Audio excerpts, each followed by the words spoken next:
ભાવનગરની ગલીમાં ઊભા રહીને પૂછશો ને કે સૌથી તીખું શું મળે, તો એક જ જવાબ મળશે, ભૂંગળા બટાકા. આ કોઈ સામાન્ય બટાકાની વાનગી નથી મિત્રો, આ સ્વાદ છે યાદોનો, ભાવનગરની. અહીં રેસીપીનું માપ નહીં પણ ફીલ છે. તો વધારે ટાઈમ ના લેતા ચલો બનાવીએ ભાવનગરના તીખા ભૂંગળા બટાકા. મેં અહીંયા 500 ગ્રામ બટેકી લીધી છે, જેને મેં કુકરમાં બાફી દીધી છે. એક વિસલ આવે ત્યાં સુધી જ એને બાફવાની છે, વધારે નથી બાફવાની. અને છાલ કાઢીને રેડી કરી રાખી છે. તો હવે શરૂઆત કરીશું. બટાકાને વઘારવા માટે મેં અહીંયા એક કડાઈમાં 4 ટેબલસ્પૂન સિંગ તેલ લીધેલું છે. આ રેસીપીમાં તેલ થોડું આગળ પડતું જ રહેશે. પહેલાં ચેક કરી લઈશું તેલ ગરમ થયું છે કે નહીં, કારણ કે અહીંયા તેલ ગરમ થવું ખૂબ જરૂરી છે. એટલે મેં થોડી રાઈ નાખીને પહેલાં મેં ચેક કરી દીધું છે. તેલ થઈ ગયું છે. હવે અહીંયા 1.5 ચમચી રાઈ એડ કરવાની છે.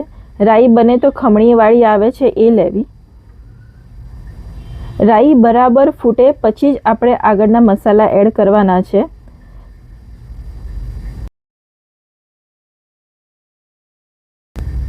રાઈ તતડી ગઈ છે.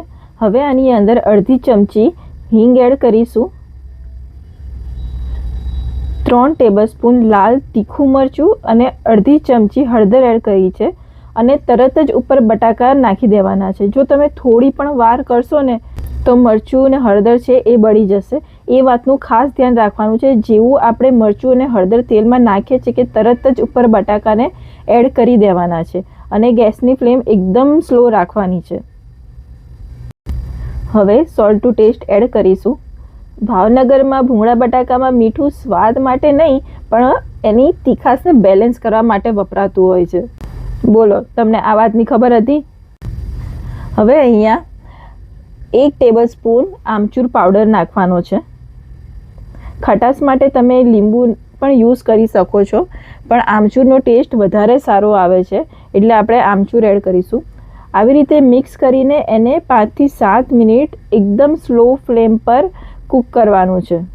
અત્યારે તમે જોઈ શકો છો કે બટાકામાં તેલ ખાસું બધું દેખાય છે, પણ જેમ જેમ ટાઈમ જશે આપણે એને થોડો રેસ્ટ બી આપીશું. પછી મસાલો બી એકદમ થીક થઈ જશે, તમને ખબર જ નહીં પડે કે આમાં આટલું બધું તેલ છે. એનું ટેક્સચર પણ ચેન્જ થઈ જતું હોય છે. આપણે 15-20 મિનિટ રેસ્ટ આપીએ છીએ ને પછી એનું ટેક્સચર પણ ચેન્જ થઈ જાય છે.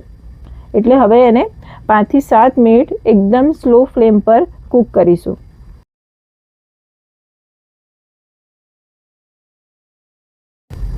પાંચ થી 7 મિનિટ થઈ ગઈ છે. તો તૈયાર થઈ ગયા છે આપણા ભૂંગળા બટાકાના બટાકા. હવે આપણે એને સર્વ કરીશું. તેના માટે સૌથી પહેલાં ભૂંગળા તળી લઈશું. ભૂંગળા તળવા માટે અહીંયા મેં પોળા વાસણમાં તેલ ગરમ કરવા મૂકી દીધું છે. ભૂંગળા આપણે આવા લેવાના છે જે પીળા કલરના આવે છે, લાંબાવાળા એ. આમાં અલગ અલગ સાઇઝ પણ આવતી હોય છે, પણ પ્રિફરેબલ છે કે તમે લાંબા જ લો તો વધારે સારું રહેશે. તો આને આપણે તળવાના છે. તેલ ગરમ થઈ જાય એટલે આપણે એને તળી લઈશું. ચેક કરી લઈશું તેલ ગરમ થયું છે કે નહીં. તેના માટે મેં અહીંયા એક ભૂંગળું પહેલાં નાખી દીધું છે, ચેક કરવા માટે કે તેલ પ્રોપર થયું છે કે નહીં. જો તેલ પ્રોપર નહીં થયું હોય તો આ અંદરથી કાચા રહી જતા હોય છે. એટલે તેલ પ્રોપર ગરમ થવું ખૂબ જરૂરી છે. તેલ સરસ ગરમ થઈ ગયું છે. હવે બાકીના બધા ભૂંગળા આપણે તળી લઈશું. જ્યારે તમે આ લાંબાવાળા ભૂંગળા તળો છો ત્યારે તમારે એક વાતનું ખાસ ધ્યાન રાખવાનું છે. જ્યારે આપણે તળી લીધા પછી એને 2 ચમચા, કોઈ પણ 2 ચમચા વડે એને ઊભા પકડવાના છે. કારણ કે આની અંદર તેલ ભરાઈ જતું હોય છે. એટલે આપણે એને ઊભા આવી રીતે 2 ચમચાથી ઊભા રાખીશું તો અંદર જે તેલ હશે ને એ બધું જ નીકળી જશે. ભૂંગળા બધા તળાઈ ગયા છે. હવે એને સર્વ કરીશું. 15 મિનિટના રેસ્ટ પછી બટાકા કંઈક આવા દેખાય છે.